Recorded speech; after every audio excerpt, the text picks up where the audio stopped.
The story you're about to see is a big fat lie. No names have been changed to protect anybody.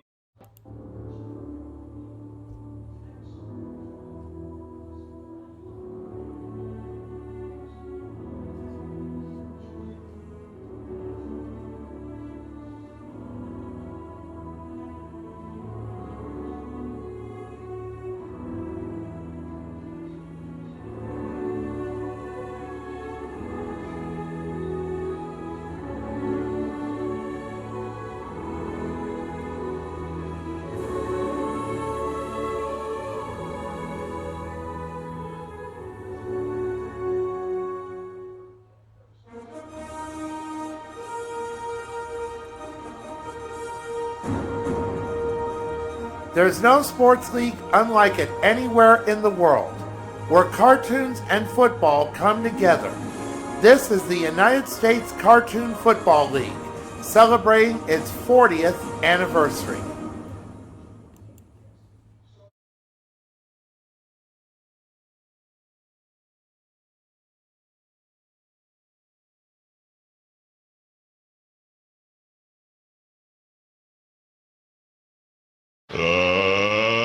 Let's get ready to rumble!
And now, the USCFL Network, in association with YouTube, presents the USCFL Postgame Show. Here's once again is Robbie Graham.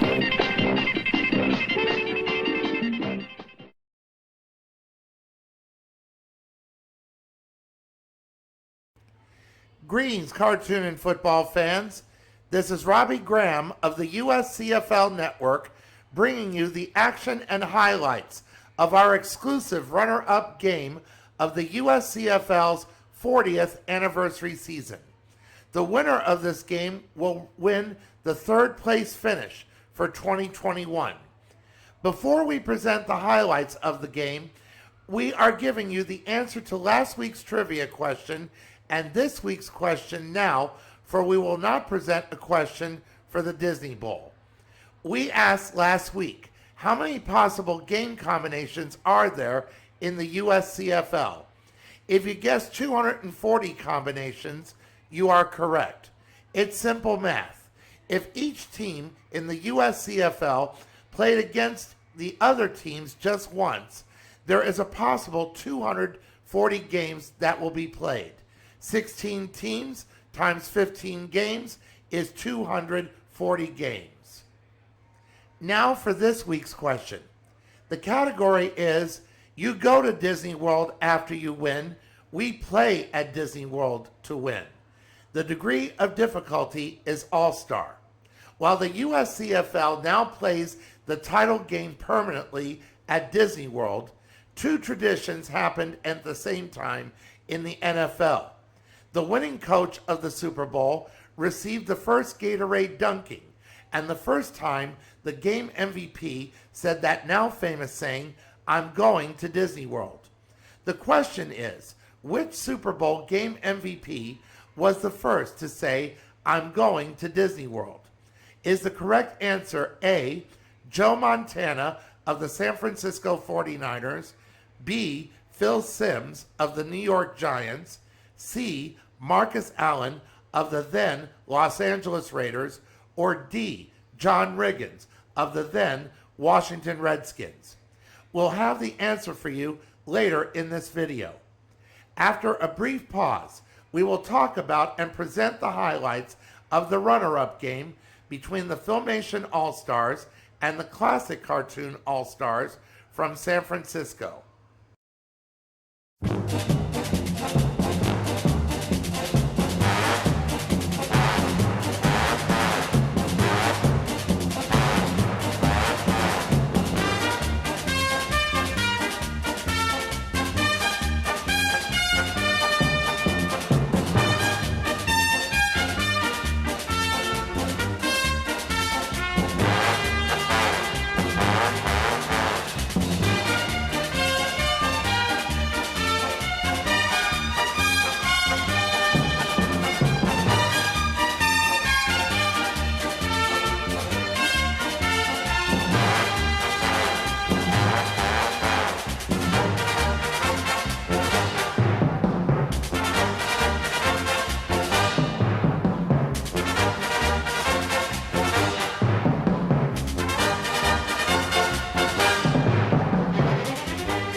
Welcome back. As I stated in last week's video, the USCFL is famous for its exhibition games. Some of the greatest games ever played in USCFL history was for fun and with nothing to lose and nothing to gain. There are several examples of this. To ring in 2009, the former team She-Ra and He-Man shared, called the Masters of Power, played against the Smurfs in a game now known as the Melee in Mexico. In that game, the Masters of Power set a USCFL record for the most points scored in a single game with 107. The Smurfs scored 66 points in a losing effort. She-Ra threw 9 touchdown passes and for 715 passing yards in that game, and the 173 combined points are the second most in league history. The most points scored in a single game was between the Simpsons and the modern cartoon All-Stars, in which the Simpsons earlier that year and scored the first 100-point game ever with 101. The 84 points scored by the modern team was the most points scored by a losing team. In the 2011 All-Star Game, the game went into overtime and became the second longest game in league history, with a total time of 73 minutes and 52 seconds. Only once in league history had a game end in a tie. And of course, the 2 She-Ra matches that became known as the most unusual game ever played in USCFL history, and the rematch of the 21st century, respectively. In the first game, the new She-Ra and her team won 65-51 in an epic battle for which odds makers and fans alike predicted a blowout one way or the other. In the second game, the original She-Ra and her team won the game in a 54-19 blowout. She-Ra's statement to the press after the game also became legendary, as she said, quote, "No victory I've had over the Horde or in the USCFL was more rewarding and satisfying than defeating my DreamWorks counterpart," end quote. In all these games, the Princess of Power was at the helm of them, win or lose. And in this runner-up game in San Francisco, she too took part. It became official as Woody Woodpecker won the 2021 Comeback Player of the Year award, and Olive Oil won the 2021 Player of the Year award. To prove why they deserve these honors, here's what they have done so far. For Woody Woodpecker, after 5 games, has gone 129 of 216 for 1,608 yards, 9 touchdowns, and 7 interceptions, with a completion rate of 59.7%. Olive Oil in the same period has caught 41 receptions for 789 yards and 6 touchdowns, averaging 157.8 yards per game. These aren't bad stats for only 5 games, but remember, these totals will increase after this game is over with. And in comparison, as for Shira, she was the comeback player and player of the year last season, but this year hasn't been too kind to her as far as stats are concerned. In the same 5-game period, the Princess of Power went 101 of 201 for 1,431 yards, 4 touchdowns, and 9 interceptions, with a completion rate of 50.2%. These stats speak for themselves, but in the USCFL, and unlike in any other league, it's the numbers on the scoreboard that determines who's best. On another overcast day in San Francisco, the Filmation All-Stars and the Classic Cartoon All-Stars played to decide who would end up in 3rd place, which is why the runner-up game is important. There really is no significance of this game otherwise. For the 2nd week in a row, Filmation got on the board first with a field goal and was the only scorer in the first quarter. At the start of the second quarter, Shira ran in the ball herself from 4 yards out to go up 10-0. Another Adora field goal made it 13-0 until Underdog put up 2 field goals within 2 minutes to trail 13-6 at halftime. Underdog put up the only points of the 3rd quarter to trail 13-12. And the 4th quarter, Underdog put the Classics up for the first time in the game with his 5th field goal to lead 15-13. With under 6 minutes left in the game, Spinarella ran the ball in from 1 yard out. Filmation tried and missed the 2-point conversion. They held on to win 19-15 and finishes in 3rd place with a 3-3 record. The Classics, despite winning 4 straight games, finishes with a 4-2 record and in 4th place. Both teams were to have finished much worse according to our dry run before the season began. As for the stats in this game, beginning with Filmation, Shira went 24 of 36 for 234 yards, and although she didn't have a passing touchdown, she did have the 1 rushing touchdown in the game. Spinarella carried the ball 28 times for 141 yards and 1 touchdown. Tila, for the 3rd straight time, led the receivers with 5 receptions for 82 yards. Hordak led the defense with 5 tackles, 7 assists, and 1 fumble recovery. Princess Ara from Flash Gordon was the game MVP with 3 tackles, 3 assists, and 3 sacks. Adora finished with 7 points. For the Classics, Woody Woodpecker finished 23 of 43 for 231 yards. Chili Willy carried the ball 26 times for 123 yards. For the first time this season, Betty Boop led the receivers with 7 receptions for 93 yards. Olive Oil, who became the player of the year, only had 3 receptions for just 20 yards. Big Bad Bluto of Popeye fame led the defense with 7 tackles, 1 assist, 3 sacks, 1 forced fumble, and 1 fumble recovery. Underdog scored all 15 points for the team. And here is how the highlights of this game looked on screen.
After a brief pause, I will give the first ever USCFL State of the League address along with the answer to the trivia question presented earlier.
Welcome back. For the first time ever, I am delivering a State of the League address. It's hard to imagine that I started the USCFL 40 years ago. It was actually done out of necessity. I was 13 years old at the time. I had no siblings, no friends, and I was what was known back then as a latchkey kid, meaning I didn't go anywhere or had any interaction with anyone after school, except for my mother and grandmother. Television was truly the only friend I had at the time. After school, I would just come in through the front door, head straight to the TV, and watch cartoons in the afternoons. In fact, the original 7 teams that started the USCFL consisted of shows that were shown in the afternoons by the local independent channel in my area at the time. Today, most animated shows are shown on cable networks like Cartoon Network and Nickelodeon, and streaming platforms like Netflix, Hulu, and Disney+. In today's times, shows from that period are being remade or rebooted. These shows, however, don't adhere to the original show's premise or content. As far as the USCFL is concerned, we leave the legacies of these great shows and characters alone as far as their actual legacies are concerned. It wasn't until 2006 that I put the USCFL online. It was out of purpose. By then, I had the ability and knowledge to do so. But even then, there was controversy for the league. In 2005, back when Yahoo had groups dedicated to all sorts of things, I joined a group concerning the Scooby-Doo character, Velma Dinkley. When I introduced myself and told the people who were on that night how I created a fantasy sports league using cartoon characters instead of actual players. For one person, they thought it was stupid, but one other person took the time to learn about the league and asked a lot of questions. A year later, I created my own group dedicated to the USCFL. I made it a policy that fans of any cartoon show was welcome to join in and participate. I also made it a policy that if anyone were to bash, slam, or ridicule anyone who liked a certain character over another would be immediately kicked out, no questions asked. A couple of years later, someone else did something similar for a fantasy hockey league and used the USCFL as an example. This same person ridiculed my idea for Fashion Girl in a similar way. 7 years later, I retooled the character and eventually published 3 books. You can hear the reviews about her on this channel along with 2 stories in their entirety. In 2018, it would be the USCFL's final year of doing webcasts in audio format only. Before that, Yahoo stopped using its messenger format. We started using a platform called C3, in which they too stopped in 2017. We used Twitch with the same result, but now we use Facebook Messenger to present webcasts in audio format, and the games are recorded on an external webcam. The highlights you've seen in the last 2 years have been done this way. The scores are real, the stats are real, and the game itself is real. But we present the game's highlights courtesy of EA Sports. In one respect, we leave the actual legacies of these characters alone while we've created new legacies for them. Here's what I mean by that. You will still see characters past and present the way their animators and creators envisioned. In other words, you will still see SpongeBob flipping Krabby Patties at the Krusty Krab. You will still see Snoopy battling the Red Baron. Scooby-Doo and Mystery Inc. will continue to solve mysteries. The Autobots will continue to battle the Decepticons. The Smurfs will still outwit Gargamel. Kim Possible will still outwit Dr. Draken. The list goes on and on. And at the same time, the USCFL has created new legacies. For instance, Daphne Blake was once a clumsy klutz and the classic damsel in distress. She became the first ever female quarterback and has been decorated more times than any other character in league history. Scrappy-Doo, what we call the J.R. Ewing of animation, is a beloved backup running back and became a title game MVP in 1986. Kim Possible became the fastest receiver in league history to have 10,000 receiving yards. Pocahontas joined the league in 1996 and became the league's #1 middle linebacker by being a title game MVP in her rookie year and playing in 17 straight All-Star games. Smurfette guided her team to an unprecedented 13 championship games, but winning only 4 of them. Characters like Wonder Woman, She-Ra, Spider-Man, and other such characters who would normally win every time on TV have all experienced both success and failure in this league. And again, the list goes on and on. Some of the records established by these characters may never be duplicated again, not in this league, the NFL, college football, or anywhere else. It's unknown if any in the animation industry has noticed the USCFL. Maybe what we've done with these characters and others may have impacted how these characters are now. For example, the league started in 1981. Daphne Blake rejoined the Scooby-Doo show in 1983. And since then, she's no longer being kidnapped all the time the way she used to. But again, it's nothing more than sheer coincidence. With the original She-Ra was being bashed 3 years ago when her rebooted counterpart was being promoted, fans like myself were angered by it.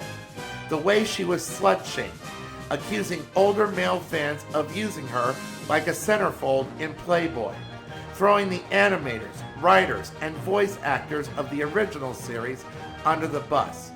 It became, in my opinion, a nightmare for anyone who was in charge of promoting this show.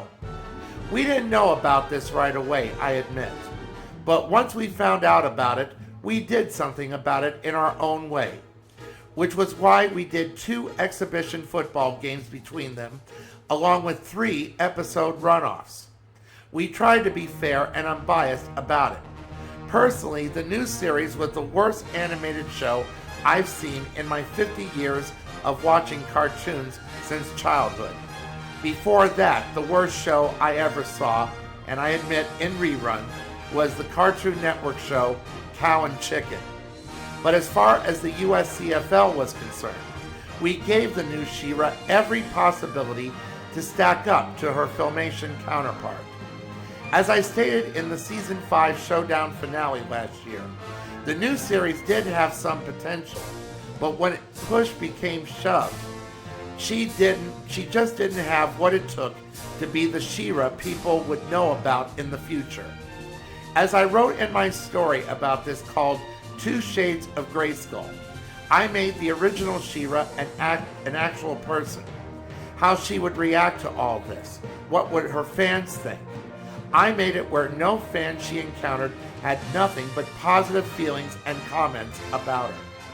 Now He-Man is getting the rebooted treatment. I also like that character as well. I just hope this won't be another case of here we go again. I've seen videos where Teela will take center stage and will also leave He-Man in the dust. True that the original Teela was a great character in her own right, and probably felt that she was his love interest. However, she could hold her own in a fight without being able to bench press an airplane. These characters plays in this league, and we leave their actual legacies alone. It's only been 3 years since I started putting up videos on YouTube, and it was the She-Ra controversy that helped propel us to do so. Now we have 61 subscribers, for which I and the rest of us here at the USCFL Network thank you for your support. All we ask now is to let your friends know about us. Feel free to leave your comments and suggestions. We try to keep a good mix of characters past and present. Even though we show the starting lineups for the teams and talk about them as well, there are, in reality, 784 players and 17 head coaches in this league. However, each team also has an auxiliary of inactive players who might be used if necessary. So if your favorite character or characters aren't talked about in our highlight reels, let us know about it, and we will tell you where they stand in this league.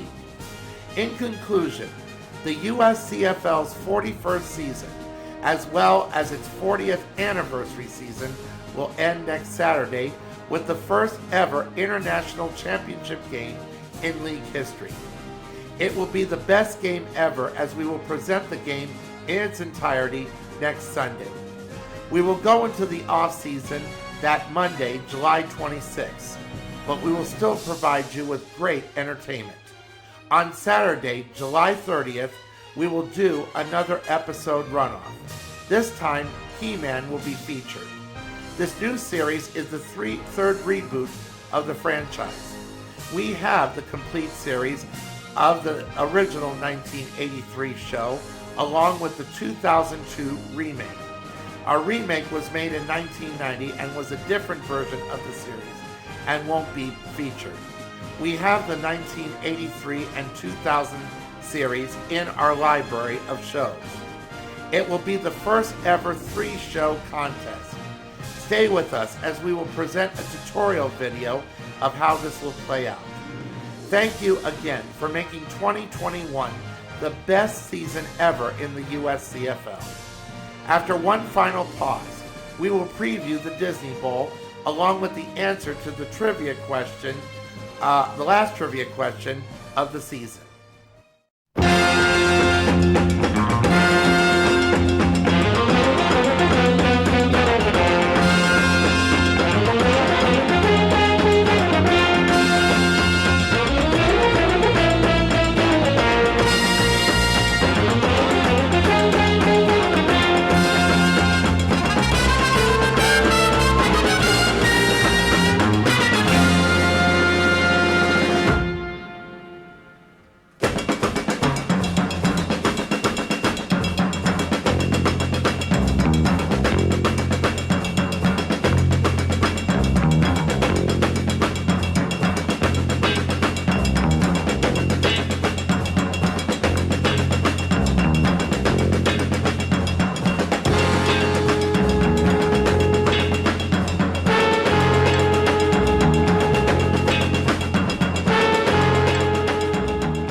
Welcome back. Here's the answer to the trivia question we asked earlier. We asked which Super Bowl game MVP was the first to say, "I'm going to Disney World." If you guessed Phil Simms of the New York Giants, you are correct. After winning Super Bowl 21 against the Denver Broncos, Giants linebacker Harry Carson gave head coach Bill Parcells the first ever Gatorade shower. At the same time, a representative from Disney approached Phil Simms about saying in a commercial that if asked what he would do after winning the Super Bowl, Sims would say both "I'm going to Disneyland" and "I'm going to Disney World." Since then, every Super Bowl game MVP has said this now famous phrase. Here's an interesting fact. When the American version of Who Wants to Be a Millionaire aired in 2000, a celebrity tournament was held. Drew Carey, now the current host of The Price is Right, was asked the same question.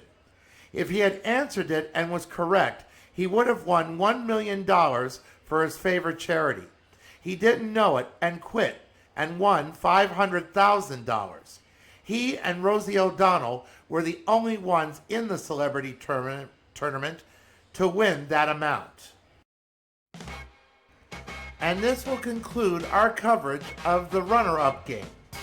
Next week at 4 p.m. Eastern Daylight Time, we will present in its entirety Disney Bowl 4 between Team Canada and the Disney All-Stars. If Team Canada wins, they will become the first international champions of the USCFL. Should Disney win, it will be their first title in 25 years. You don't want to miss this event. And until next Sunday, this is Robbie Graham of the USCFL Network, once again thanking you for your patronage and support, and making 2021 the best season ever. Take care and stay safe.